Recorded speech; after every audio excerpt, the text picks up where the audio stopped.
नमस्ते, मैं हूं सुरेश कुमार एकलवे और आप देख रहे हैं Hindustan news and tips. Pakistan में बाजवा का बिगुल बच चुका है और कराची में मचा कोहराम अब क्वेटा की सड़कों तक पहुंच गया है। स्थिति यह है कि जनता तहमत लपेट कर मोर्चा ले चुकी है और पूरे पाकिस्तान में मिनट दर मिनट हालात चिंताजनक हो रहे हैं। कराची में देर रात तक पाक फौज और सिंध पुलिस के बीच जमकर घमासान हुआ है, जिसमें 12 टोपीबाजों के हुरों की खोज में जाने की खबरें हैं। हालांकि इस तमाम घटनाक्रम पर पाक मीडिया को पूरी तरह खामोश कर दिया गया है, मगर अंतर्राष्ट्रीय मीडिया से आ रही खबरों के मुताबिक पाकिस्तान में आफतकाल शुरू हो चुका है और सेना पुलिस के बीच छिड़ा संग्राम हर बीते पल के साथ उग्र होता जा रहा है। कराची में देर रात हुए संघर्ष में 7 पुलिस के जवान और पाक फौज के 5 सैनिक आपस में ठुक गए। इससे यहां पर हालात और ज्यादा बिगड़ गए हैं। पाकिस्तान में यह चर्चा बड़ी तेजी से फैली है कि पाक फौज से सिंध के कुछ जवान अपने वेपन के साथ भाग गए हैं। उन्होंने सिंध की सुरक्षा के लिए सिंध पुलिस से हाथ मिला लिया है। हालांकि हम इन खबरों की पुष्टि नहीं करते हैं, क्योंकि पाक मीडिया पर सेना से जुड़ी खबरें दिखाने पर सरकार ने पूरी तरह प्रतिबंध लगा दिया है। मगर पाकिस्तान में जिस तरह के हालात हैं, उससे हालातों का अंदाजा लगाना मुश्किल नहीं है। सिंध के कराची की सड़कों पर आधी रात में सेना और पुलिस के बीच टकराव ने मदरसा मुल्क में तनाव बढ़ा दिया है। इमरान सरकार और सेना इस संघर्ष के आगे बेबस दिख रही है।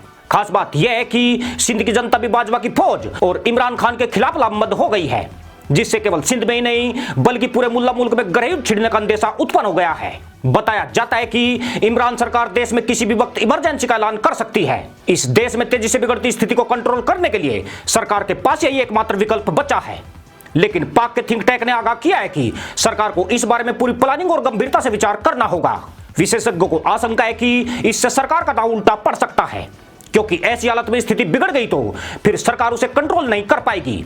इसकी वजह यह है कि पाक के इतिहास में पहली बार सेना के खिलाफ विद्रोह हुआ है। विद्रोह करने वाला भी वही प्रशासनिक अमला है जिस पर ऐसे हालातों को संभालने का जिम्मा होता है।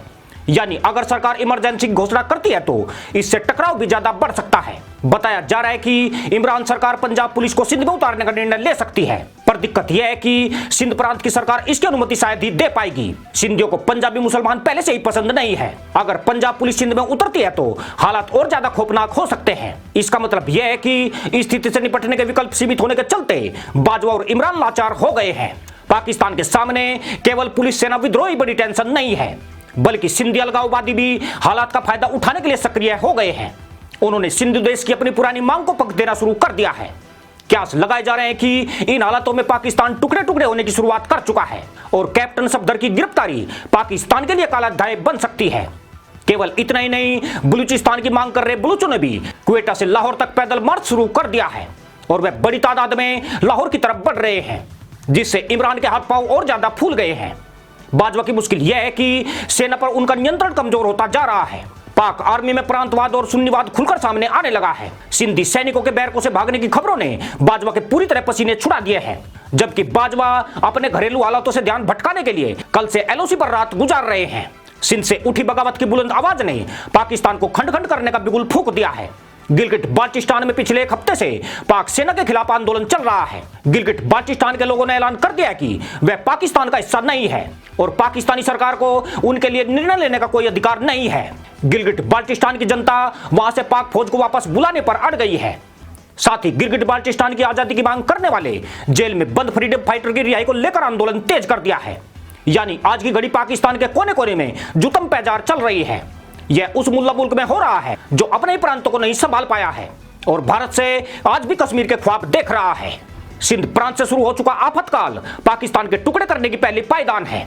इसके लिए पाकिस्तान भारत खुफिया एजेंसियों पर मुल्लाओं को भड़काने के आरोप लगा रहा है, मगर इसकी जिम्मेदार इमरान खान की तानाशाही प्रवृत्ति है, जिसने अपनी हठधर्मिता दिखाते हुए गैर लोकतांत्रिक और गैर कानूनी तरीके से विपक्षी दलों को विद्रोही बना दिया। विपक्षी पार्टी मुस्लिम लीग नवाज की नेता मरियम नवाज के पति कैप्टन सफदर की गिरफ्तारी में जिस तरह पाक रेंजर्स की मदद ली गई वह बेहद ही शर्मनाक है। उससे भी अलोकतांत्रिक कार्य सिंध के पुलिस महानिदेशक मुश्ताक मार का सेना द्वारा किडनैपिंग के रूप में हुआ है। यह ऐसी हरकत थी जिसे आम आदमी बूचित नहीं कह सकता है। सफदर की गिरफ्तारी हो सकती थी, मगर यह पाकिस्तानी कानून के अनुसार ही होनी चाहिए थी।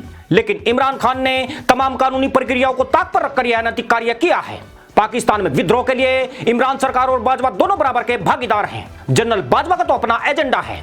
वे अहमदिया मुसलमानों के समुदाय से आते हैं और 1983 में सुन्नी मुसलमानों के हमले में अपने 2 रिश्तेदार गंवा चुके हैं। इसलिए वे पाकिस्तान में बगावत के हालात पैदा करके सुन्नियों की आपस में ही तशरीफ भिड़ा रहे हैं। जबकि इमरान खान एक ऐसे राजनेता है जो बकलौली के सुल्तान साबित हुए हैं। उन्हीं के कार्यकाल में उनके हाथ से कश्मीर फिसला है। अब पाकिस्तान के 4 टुकड़ों में बंटने की संभावना मजबूत हो रही है। पर लगता यूं है कि इमरान और बाजवा अपनी गलतियों से सबक सीखने को तैयार नहीं है। वे भी कहीं ना कहीं पाकिस्तान को टुकड़ों में बांटने की तैयारी कर चुके हैं। विपक्षी दल और सिंध पुलिस द्वारा सेना और सरकार के खिलाफ मचे बवाल के बीच इमरान खान ने मरियम नवाज की गिरफ्तारी करने की प्लानिंग शुरू कर दी है। इसके लिए राष्ट्रीय जवाबदेही ब्यूरो यानी नैब को एक बार फिर सक्रिय कर दिया गया है। नैब ने कहा है कि मरियम को नवाज शरीफ की देखभाल के लिए जमानत मिली थी, मगर नवाज शरीफ लंदन में है और मरियम पाकिस्तान में रैलियां निकाल रही है। ऐसे में उनका जमानत पर बाहर रहने का कोई औचित्य नहीं बनता है। उधर मरियम ने ऐलान कर दिया है कि सरकार में हिम्मत है तो उसे गिरफ्तार करके दिखाए। वह इमरान खान की गुंडागर्दी से डरने वाली नहीं है। इसका मतलब यह है कि पाकिस्तान में उठा तूफान इस मुल्ला मुल्क के चूल्हे हिलाने वाला है। अगर इमरान खान ने मरियम को अरेस्ट किया तो मदरसा मुल्क में हालात और ज्यादा गंभीर हो जाएंगे। पर इमरान जिस तरह आक्रामक हो रहे हैं उससे नहीं लगता है कि वे अपना कदम वापस खींचेंगे। उन्होंने अपनी निजी राजनीतिक महत्वाकांक्षा के चलते पूरे पाकिस्तान को आपकी भट्टी में झोंक दिया है। इस भट्टी से पाकिस्तान साबुत निकल पाएगा, इसकी उम्मीद भी बेमानी नजर आ रही है। पाकिस्तान में अब हालात ऐसे भी नहीं है कि सेना इमरान के तख्ता पलट का साहस जुटा सके। इस वक्त जनता का निशाना इमरान खान समेत पाक सेना भी बनी हुई है। लोगों का भरोसा इन दोनों ऊपर नीचे की सरकारों से पूरी तरह उठ चुका है। ऐसे में पाकिस्तान में चल रही बगावत की परिणति एक पाकिस्तान की बजाय 4 या 3 अलग अलग पाकिस्तान में हो सकती है। पूर्व प्रधानमंत्री नवाज शरीफ ने एक बड़ी चाल चल दी है।